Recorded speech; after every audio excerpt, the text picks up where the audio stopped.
আজকের ভিডিওতে থাকছে ছাগলের অতিমাত্রায় ওলান ফোলা বা ম্যাস্টাইটিস হলে কি করবেন। আরো জানার চেষ্টা করব কি কি কারণে ছাগলের ওলান ফোলা বা ম্যাস্টাইটিস রোগ হয়ে থাকে, কি কি কাজ করলে এর প্রতিকার আগে থেকেই নেওয়া যায়, সেই সম্পর্কে বিস্তারিত জানার চেষ্টা করব।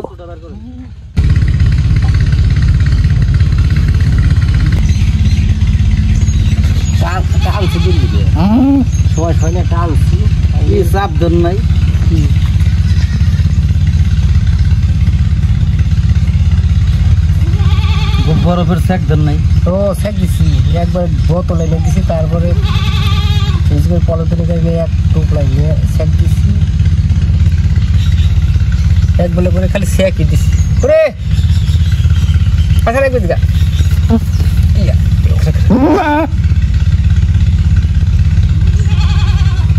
আসো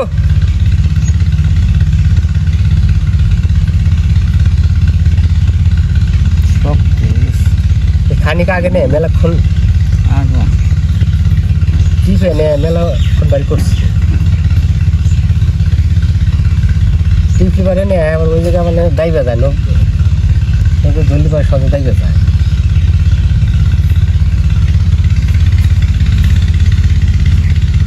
কি করেন খারাপ করেন খারাপ করেন খারাপ করেন ভাই, ছাগল এটার কি সমস্যা হয়েছিল? এটা হলো উলান প্রদাহ, তীব্র উলান প্রদাহ, সর্বোচ্চ বড় তাপমাত্রা এটা আছে, ইংলিশে বলে এটা ম্যাস্টাইটিস। তো এটার মানে কন্ডিশন কি দেখলেন বা কি চিন্তা ভাবনা করলেন? দুই উলান অনেক বড় ফুলে গেছে। আর ছাগলটা বাচ্চা প্রসব করছে কবে? বাচ্চা প্রসব আজকে সকালের দিকে করছে। মানে এটা কি বাচ্চা প্রসবের আগেই কি এই সমস্যা ছিল না বাচ্চা প্রসবের পরে? সমস্যাটা বাচ্চা প্রসবের পরেই হয়, পরপরই হয়েছে না?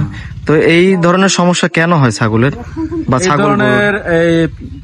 এটা অনেক কারণে হয়, যেমনি পরিষ্কার পরিচ্ছন্ন না থাকার কারণে, মুক্ত অবস্থায় ঘোরাফেরা না করলে, ভিটামিন ক্যালসিয়াম না খাওয়াইলে, এরকম তার জন্য এই সমস্যাটা হতে পারে। তো এই ছাগলের চিকিৎসা কি দিলেন?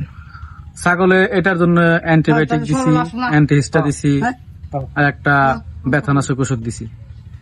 আচ্ছা, তো এখন পরবর্তীতে ছাগলের আসলে করণীয় কি? ছাগল কি করতে হবে? করণীয় এটা 5 দিনের ওষুধ দেওয়া হয়েছে, ভিটামিন ক্যালসিয়াম দেওয়া হয়েছে, নিয়মিত খাওয়াতে হবে।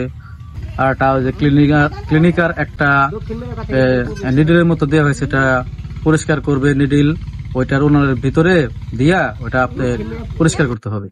আর প্রাকৃতিক ভাবে কি কি নিয়ম অবলম্বন করতে পারে? প্রাকৃতিক ভাবে কর্পুল এবং সরিষার তেল এই দুইটা মিলাইয়া ওই উলানে মেসেজ করে দিতে হবে।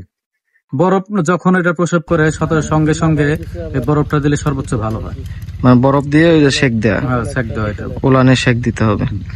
তো আশা করা যায় কয়দিনের ভিতরে ছাগলটা ঠিক হওয়ার সম্ভাবনা আছে? এটা মূলত 5 দিনের ভিতরে সুস্থ হয়ে যাবে, কিন্তু একটু সময় লাগবে। 15-20 দিন পরে একদম সঠিকভাবে ঠিক হয়ে যাবে এটা।